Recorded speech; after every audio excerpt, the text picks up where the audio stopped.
He was hailed as the victor of Vicksburg, the hero of Appomattox, the savior of the Union. If there had been paparazzi in the late 19th century, no American's picture would have been more coveted than that of General Ulysses S. Grant.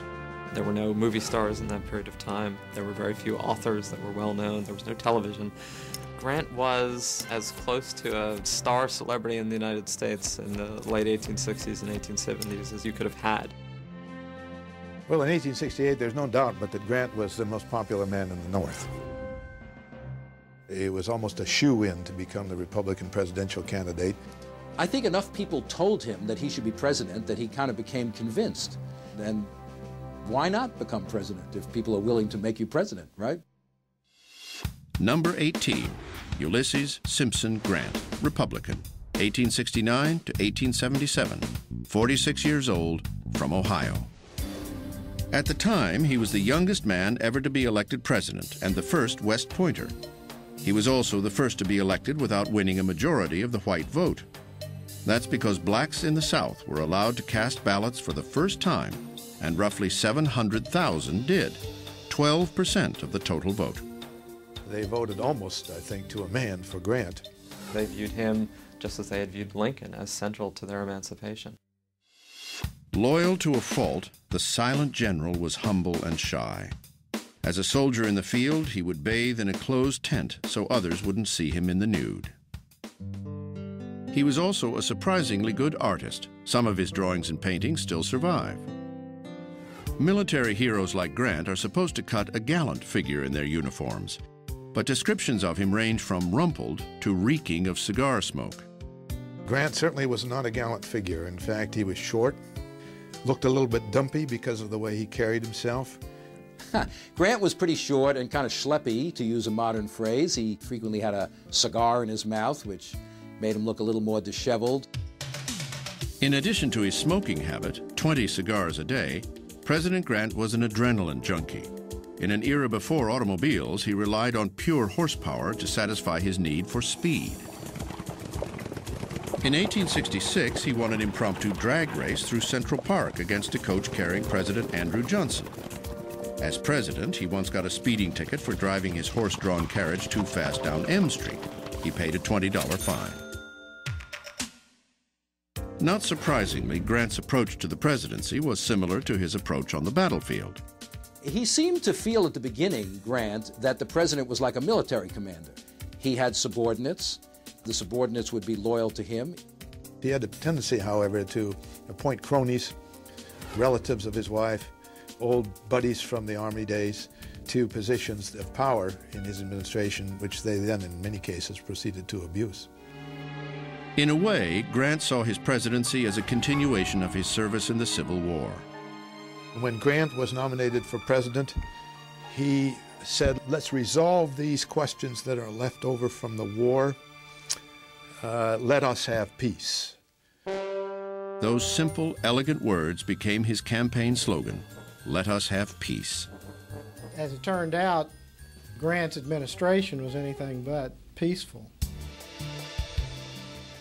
It had started off well enough. Most of the seceded states had been restored to the Union, and black voters, emboldened by the support of federal troops, had elected Republican governments in many southern states. But the lasting hatreds of war had not died at Appomattox. There were those in the North who wanted to punish the South, and those in the South who wanted to punish blacks. The Ku Klux Klan was really the terrorist wing of the Democratic Party at that time. There is a kind of almost another civil war going on in the South. Terrorist groups are launching murder, assassination, whippings, beatings, burnings of buildings in order to undermine the governments there. What does the federal government do about this? Grant, working with Congress, essentially launched a war on terror. Using new powers granted to him by a series of anti-Klan laws, he sent federal troops to the hotbeds of violence in the South to round up Klansmen and even hold them without trial. Grant crushes the Klan. He succeeds. You can do that if you're willing to be pretty harsh. He crushes the Ku Klux Klan. Thanks to Grant's effort, 1872 was the most peaceful year the South had seen since the Civil War. But like the eye of a hurricane, the peace was a false calm for the president and for America. Late in Grant's first term, a spate of scandals began to emerge among his trusted subordinates, tarnishing the reputation of the hero of Appomattox and turning Grant's name into a synonym for corruption. It seemed to America that the president was asleep at the wheel. Oh my God, you've got credit mobilier, you've got the whiskey ring, you've got people lining their pockets from the federal coffers. Where was Grant? Where was this great general? I think it's true. Grant didn't know the whiskey rings were going on, the Indian frauds were going on, the credit mobilier scandal was going on. There's no evidence that Grant personally profited from any of this stuff. But he also had a rather naive faith in his subordinates. Even though he wasn't personally involved, they put a taint on his administration because, as another president said, the buck stops here. Despite the scandals, Grant's enduring popularity earned him a decisive re-election in 1872.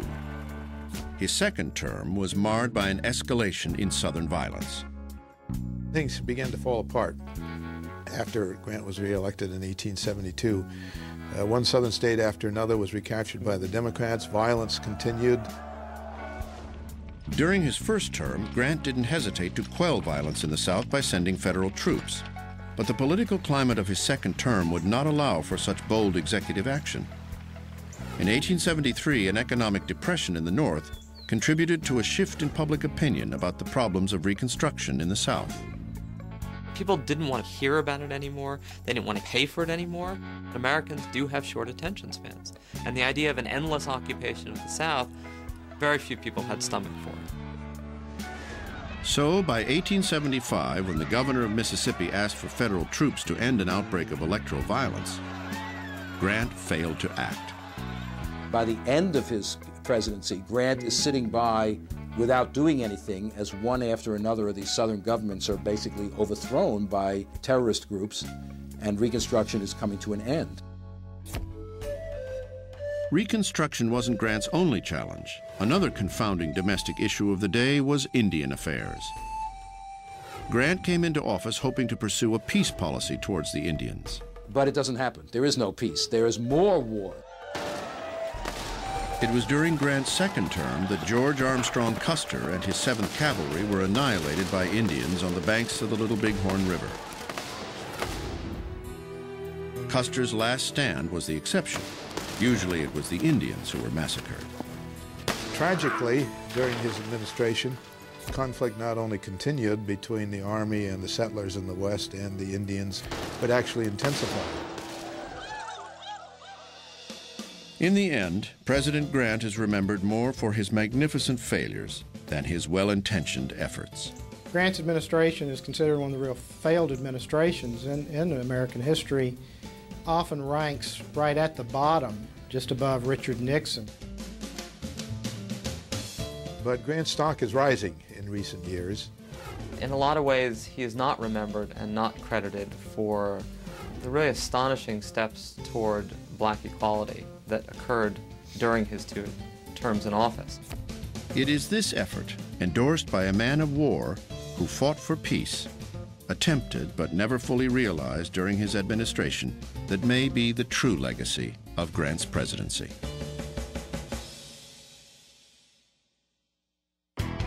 Ulysses Grant hated hunting, despised harsh treatment of animals, and the sight of blood made him physically ill.